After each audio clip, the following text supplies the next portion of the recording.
Hello children. In previous lecture we discussed about chapter number 6. Discuss किया था जहाँ मैंने आपको टाउन ट्रेडर्स और क्राफ्ट्स पर्सन के बारे में बताया था और मैंने बताया था उसमें क्राफ्ट जो है वो बहुत इंपॉर्टेंट टॉपिक है। काफ़ी अच्छे खासे क्वेश्चंस उसमें बनते हैं। क्राफ्ट को लेके मैंने आपको हम्पी का सबसे बड़ा सिटी बताया था कि क्राफ्टिंग का कितना अच्छा एग्जाम्पल उस वक्त देखने को मिला। साथ ही मैंने वहाँ पे आपको बहुत सारे टेम्पल टाउन के बारे में बताया था, पिलग्रिमेज के बारे में बताया था। उसके पहले मैंने आपके मुगलिया एम्पायर और उसके बिल्डिंग्स के बारे में डिस्कस किया था, दिल्ली एम्पायर उसके बिल्डिंग्स के बारे में डिस्कस किया। काफ़ी टॉपिक मैंने डिस्कस किया आपसे। पिलग्रिमेज के बारे में डिस्कस किया, मछलीपट्टनम के बारे में डिस्कस किया, सूरत के बारे में डिस्कस किया कि मछलीपट्टनम और सूरत कितना बड़ा ट्रेडिंग हब था। ये सब पिछले टर्म पे मैं आपको डिस्कस कर चुका हूँ, पेपर भी अपलोड कर दिया, आपने कई बच्चों ने किया है।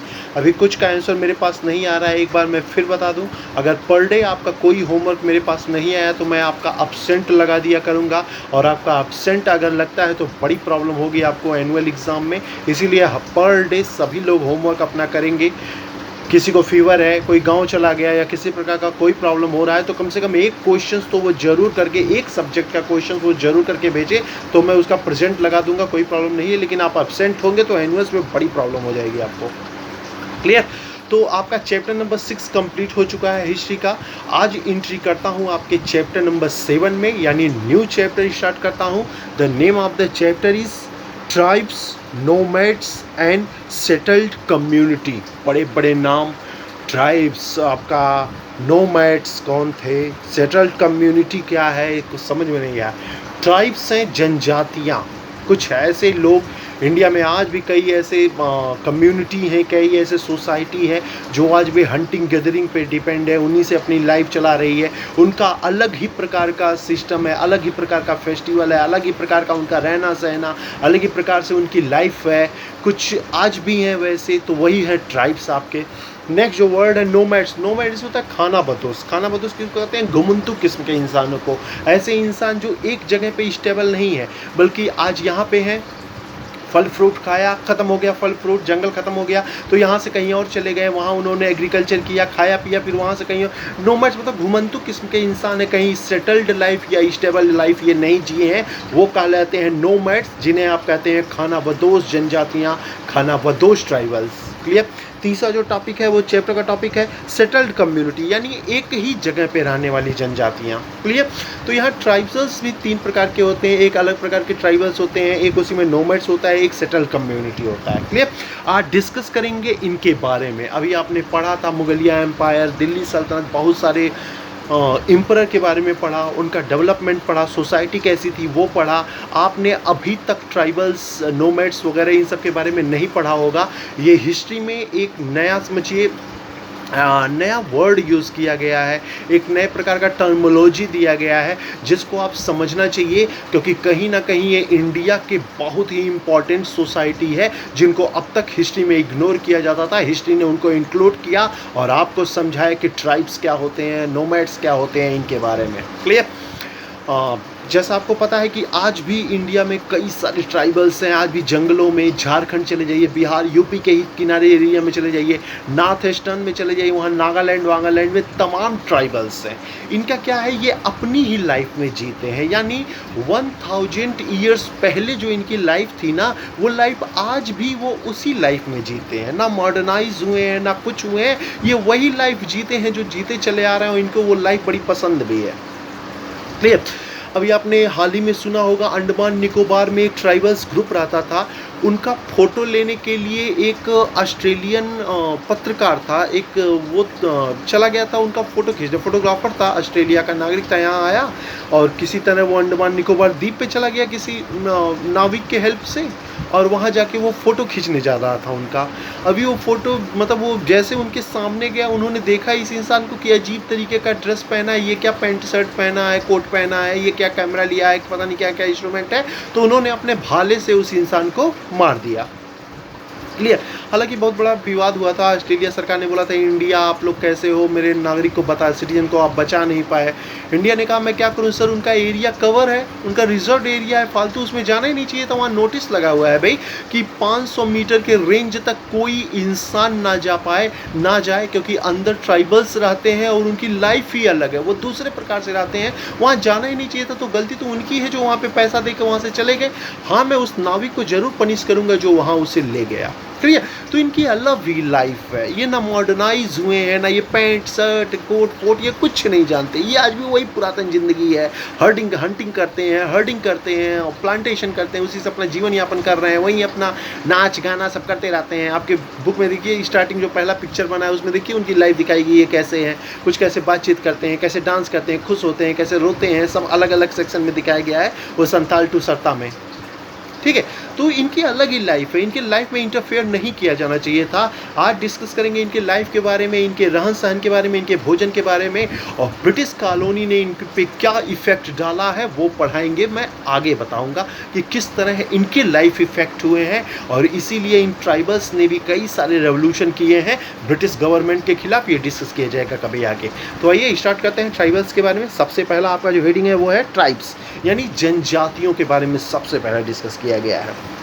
तो आपको पता होगा जो ट्राइबल्स है उनकी लाइफ 3 चीज़ों पे डिपेंड थी, 3 ही लाइफ वो जीते थे। पहला हंटिंग, दूसरा हर्डिंग, तीसरा एग्रीकल्चर। कुछ ऐसी भी ट्राइबल्स रहे हैं जो एग्रीकल्चर भी करते थे, यानी प्लांटेशन भी करते थे। वो जानते थे ये प्लांट हमारे लिए भोजन फूड देता है, फूड इससे प्राप्त होता है, फ्रूट्स प्राप्त होते हैं, इसलिए वो प्लांटेशन भी करते थे। तो इनकी लाइफ हंटिंग, गैदरिंग, हर्डिंग और प्लांटेशन पे ही डिपेंड था। मेन जो इनका था वो हंटिंग गैदरिंग था, यानी शिकार करते थे और शिकार करके उसे इकट्ठा रखते थे इन फ्यूचर में आगे आगे उसे खाने के लिए। हंटिंग गैदरिंग था, हंट करके उसको इकट्ठा करते, यानी तुरंत खा लिया जाए, उसको रखते थे आगे खाने के लिए। ठीक। तो यही है ट्राइबल्स आपके जो हर्डिंग करते थे, अच्छे खासे गोट्स, डियर, कैटल्स, कई सारे लोगों को ये हर्डिंग करते थे, उनके मिले प्रोडक्ट से वो ट्रेडिंग करते थे, ट्रेडिंग के द्वारा अपनी लाइफ भी गुजारते थे। कुछ ऐसे भी आपके ट्राइबल्स इंडिया में देखने को मिलते हैं। क्लियर है। तो सबसे जो यही सब बातें की गई है इसमें कि ट्राइबल्स कौन थे, तो वहाँ बात की गई है कुछ और ट्राइबल्स की। जो नेक्स्ट हेडिंग है वो है हु वाज ट्राइबल्स, ट्राइबल्स कौन थे। ठीक है, यही कोई आपका पहला हेडिंग है, ट्राइबल्स कौन थे। तो जंगलों में रहने वाले, हंटिंग गैदरिंग और हर्डिंग पे डिपेंड रहने वाले इंसान जो आज भी पुरातन जिंदगी जीकर ना मॉडर्नाइज हो रहे हैं और ना होने की कोशिश कर रहे हैं, ऐसे ग्रुपिंग को या ऐसे समूह को ही हम कहते हैं ट्राइबल्स।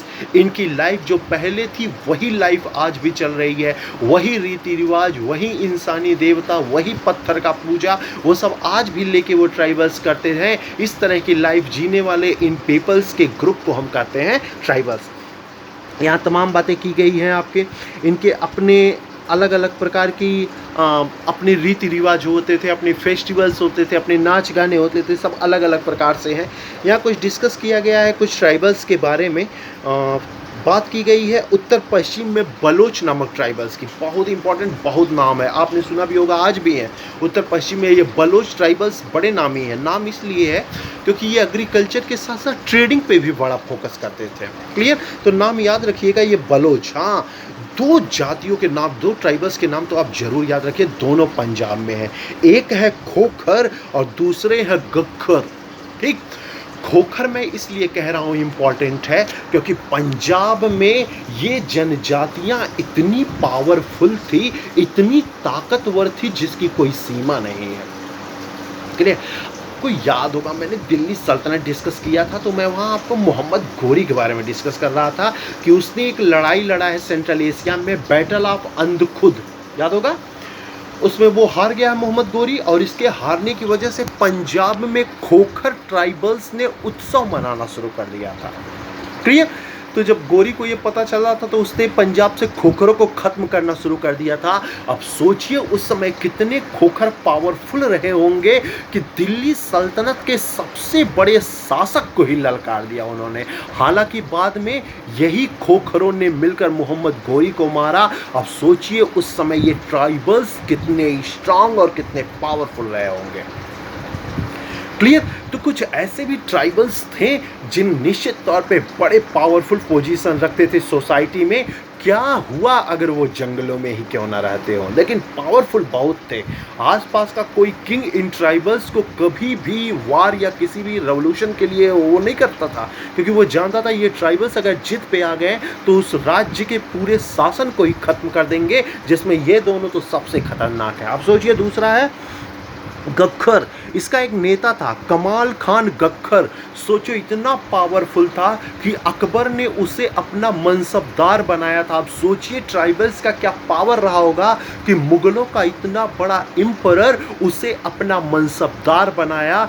ये थे ट्राइबल्स के पावर 20th और 13th सेंचुरी में। क्लियर? तो समय आगे बढ़ता गया था, ये ट्राइबल्स पावरफुल होते गए, लेकिन जैसे जैसे सोसाइटी मॉडर्नाइज होती गई ये कट होने लगे, सोसाइटी से ये कट होने लगे, कटने लगे और अपनी लाइफ को उसी जंगलों तक ही सीमित कर लिया। तो ये कुछ और बात की गई है, जैसे उत्तर पश्चिम में बलोच के बारे में मैंने कहा। वेस्ट हिमालय में बात किया गया है गरेड़िया ट्राइबल्स की, बहुत बड़ी ट्राइबल्स हैं। वहीं आपके नॉर्थ ईस्टर्न में बात की गई है नागा ट्राइबल्स की, या आपके बिहार और झारखंड में बात की गई है मुंडाओं और संथालों की। बहुत सारे ट्राइबल्स के बारे में बात की गई है, सब डिस्कस किया जाएगा आगे एक एक हेडिंग को लेकर, आप घबराइए मत। क्लियर? एक बात और, यहाँ एक वर्ड आया है ब्रीड, कुल। कुल परिवार, ब्रीड फैमिली जो भी बोलते हैं।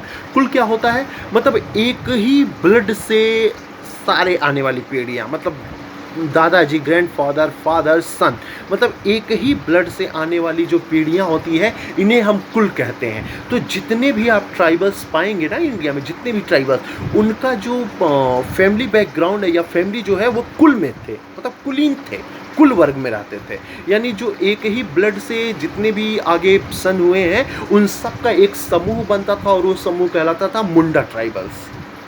संथालों का एक हेड रहा होगा, उसके द्वारा ब्रीडिंग के द्वारा जो जो बच्चे आए उनसे एरिया बना, वो कहला पूरा संथाल ट्राइबल्स। तो जो ट्राइबल्स का ग्रुप है ये ब्रीड का असर है, यानी कुल का असर है, ये कुलों को मानते थे। क्लियर?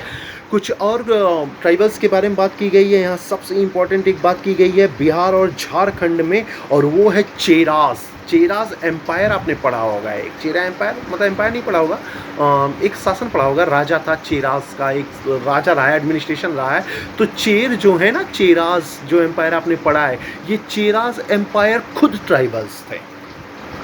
यानी जो चेर थे, जो राजा वाजा थे, ये खुद ट्राइबल्स, एक जनजातीय ग्रुप रही है जो साउथ इंडिया में कभी राज की है चेराज एम्पायर के तौर पे। ये वही चेराज एम्पायर हैं जिसे हराने के लिए औरंगजेब की हालत खराब हो गई थी, चेर को वो खत्म नहीं कर पा रहा था। ये चेर ट्राइबल्स इतने ताकतवर और स्ट्रांग रहे हैं। अब सोचिए इस सेंचुरी में ट्राइबल्स क्या क्या पावर रहा होगा। लेकिन आपको जानकर ये बड़ा दुख होगा, इन फ्यूचर में जब यहाँ ब्रिटिशर्स आएंगे तो इन्हीं ट्राइबल्स को वो बिल्कुल अपने सर्वेंट की तरह रखेंगे, और इन ट्राइबल्स का बड़ा एडवांटेज लिया है इस ब्रिटिश गवर्नमेंट ने। क्लियर? तो सिंपल मेरे कहने का मतलब ये है कि शुरुआती अगर मैं दौर ट्राइबल्स के लाइफ के बारे में बात करूं तो ट्राइबल्स लगभग हर एक स्टेट में रहे हैं, एक बेहतर लाइफ जीते थे। क्या हुआ, उनका हर्डिंग भी मेन ऑक्यूपेशन रहा हो, लेकिन निश्चित तौर पर उनकी लाइफ बड़े अच्छे चल रही थी। आगे समय आगे बढ़ता गया, मेडिवल पीरियड आया। मेडिवल पीरियड में तो कई सारे ट्राइबल्स बड़े पावरफुल ही हो गए, जिसमें मैंने आपके बलोच का नाम बताया, तो खोखर और गख्खर का नाम बताया। आप देखिए कितने ताकतवर हैं। वहीं मैंने बात किया मुंडा और संथाल के बारे में डिस्कस किया। आगे मैंने आपका झारखंड में चेर के बारे में डिस्कस किया। ये वही चेर हैं जिनसे फैमिली टाइप रिलेशन बनाया था कभी अकबर ने, लेकिन औरंगजेब क्या है, साउथ इंडिया के क्षेत्रों को जीतना चाहता था, इसलिए वो साउथ इंडिया में चेराज के ऊपर अटैक किया था। हालांकि चेराज यहाँ हार गए हैं, लेकिन चेराओं ट्राइबल्स को ख़त्म नहीं कर पाया था औरंगजेब, और फिर से चेरा एम्पायर इस्टेब्लिश हुआ था। क्लियर? तो आज आपने तमाम ट्राइबल्स के बारे में जाना। ज़्यादा तो मैं आज आपका डिस्कस करूँगा नहीं, क्योंकि आज थोड़ा इंट्रो क्लास था क्लास 7 चैप्टर 7 का। मैं सोचा आपको ट्राइबल्स और नोमैड्स और सेटल लाइफ वगैरह कम्युनिटी के बारे में डिस्कस कर लूँ।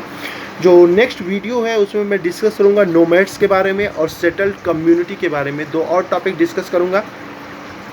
लेक्चर को धीरे धीरे ले चलते हैं, काफ़ी कुछ समझते हैं, जो पॉइंट मिस होते हैं उन पॉइंट को भी डिस्कस किया जाता है। दूसरी बात, जब आपका टॉपिक या चैप्टर पढ़ाया जाता है तो कुछ वर्ड्स ऐसे भी होते हैं, कुछ हो सकता है मुझसे ही मिस हो गया हो, मैं वर्ड्स पे ध्यान ना दे पाया हूँ। तो कम से कम आप जब अगर बुक पढ़ते हैं, तो मैं ही आपका क्लास टीचर भी हूँ, आपको प्रॉब्लम ही नहीं होनी चाहिए। आप मेरे पास मैसेज कर दीजिए, सर बुक मैं पढ़ रहा था या पढ़ रही थी, तो ये वर्ड मुझे समझ में नहीं आया, तो मैं उसको डिस्कस कर दूंगा आपकी बुक में। आप बुक पढ़ते ही नहीं, जो क्वेश्चंस भेजे जाते हैं बस उसका 4 लाइन लिख देते हो, काम खत्म हो जाता है। बुक पढ़िए, उसमें टर्मोलॉजी जो टफ है उसको अंडरलाइन कीजिए, उसको पूछिए क्या होता है टर्मोलॉजी वगैरह, क्लियर क्या होता है। आराम से अब धीरे धीरे लेके चलता हूँ क्लास, धीरे धीरे पढ़ाऊंगा। अभी ट्राइबल्स के बारे में पढ़ाया, धीरे धीरे नोमैड्स के बारे में पढ़ाऊंगा, फिर सेटल लाइफ कम्युनिटी के बारे में थोड़ा थोड़ा डिस्कस करेंगे। इसलिए आप लोग बुक को भी पढ़िए, जो टर्मोलॉजी में प्रॉब्लम होती है उसे आप डिस्कस करिए। आपके पास एक क्वेश्चन भेजा जा रहा है, उस क्वेश्चन को सॉल्व करके आज ही मुझे आंसर उसका दीजिए। तो नेक्स्ट वीडियो में हम लोग मिलते हैं नोमैड्स के साथ। Okay, thank you.